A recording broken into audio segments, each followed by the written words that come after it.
Hey, right for Canada. What's right for Canada? I got to tell you what's wrong for Canada. That'll be liberalism. We all talk, though, about liberalism and the federal government in Canada. We need to kind of get down to the municipal level, cities and towns, and deal with them and kind of work our way up people power. Because this disease of liberalism has gone into every place in Canadian society. It's incredible. Now, I fly a lot. I'm in airplanes probably 3 days a week, and I zip around the country and well, not just Canada, but I zip around the US as well because I have a lot of different businesses and I'm always on the move. But here's what I have found about Canadian airports. Canadian airports, it baffles me. 95% of all the passengers in Canadian airports are white. 95 or maybe 98% of all the people who work there are not. And they all are from India for the most part. And for the most part, again, not all, but for the most part, they can't speak English very well. So that 95% of the passenger people, they can't understand what's being said. People miss flights. They don't understand that their gate has been changed. The language is so screwed up. And what's the fix? I've been asked, how do we fix this? And I said, it's pretty simple stuff. You hand the microphone to somebody who has a command of the English language. That's it. And oh, you sound like a racist. And I said, okay, you call me whatever you like. How about just smart? How about I pay big money for a ticket and I want somebody that can speak my language with me? That's all I ask. I mean, I don't want to go into a Subway store and order a Subway and I get I don't know, a hamburger. And you know, you kind of want what you think you're getting. And that comes down to language and communication. That's kind of important. So these airports need to smarten up. I don't write letters to people, but I actually did. I picked a couple of cities that I know the mayors in Canada, and I wrote them a note. I got one reply. And I said, you know, here's what I said to him in my letter. Virtually all spokespeople for the airlines, car rentals, and cabs are very hard to understand. Their accents are very East Indian heavy, Virtually all passengers are white and English speaking. Please talk to the airport boss. This particular mayor is on the airport advisory committee, you know, and advise them of this issue.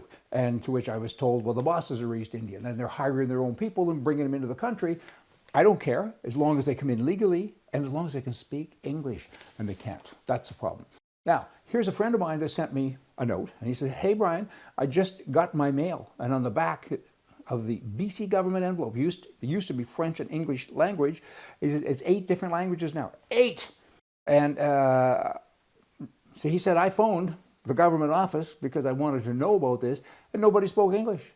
And he said, then I pressed 1 for English, and I couldn't understand them. I said, what kind of accent? He's Indian, East Indian. I said, well, they have 1.5 billion people. They can ship a lot of them here.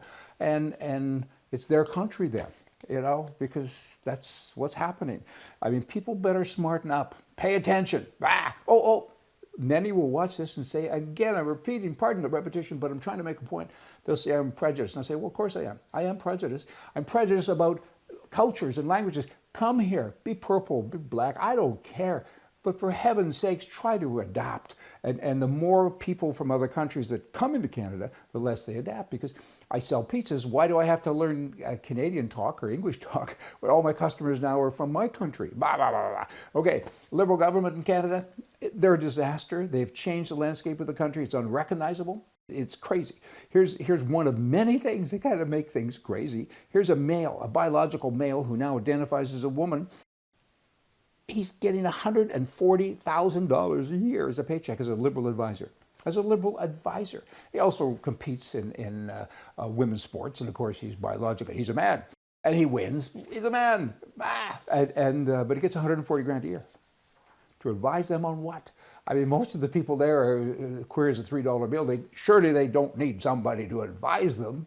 Just saying, the Canadian government, they're out of control. You need a Doge, you need a Musk, you need a Trump. We do. We need help. Because all of these ridiculous payments going out to ridiculous places. The Canadian government just the other day spent $143,000 to send it to an African country called Senegal. I've never heard of them.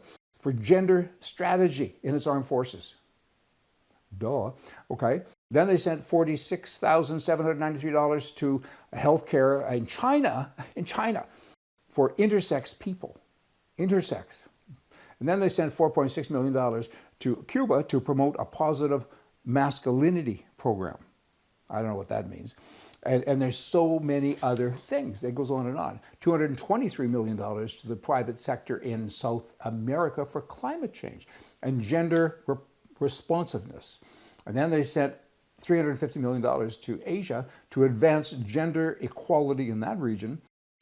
And then they sent a bunch of money to Germany for a sex toy. And then to fund and discuss seniors' sex lives abroad. Oh boy, I don't know. How do you fix it? You got to start in the towns and work up. You can't have anybody who thinks like that. All these people need to be locked in their basement until we get a cure, a vaccine for stupidism. Okay, KFC. They're calling it that now, new branding, Kentucky Fried Chicken. 30,000 KFC stores worldwide. 30,000. That's kind of a lot. I'll date myself, let me see, 1960, I was 10 years old, son of a gun. 1960, I lived in Vermilion, Alberta, and my dad had a TV program, a market report with cattle and different things in Lloydminster.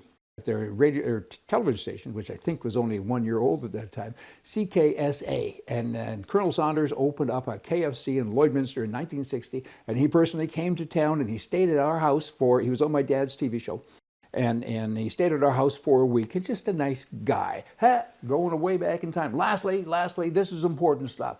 Polar bear. A polar bear liver contains enough vitamin A to kill 52 adults. 52.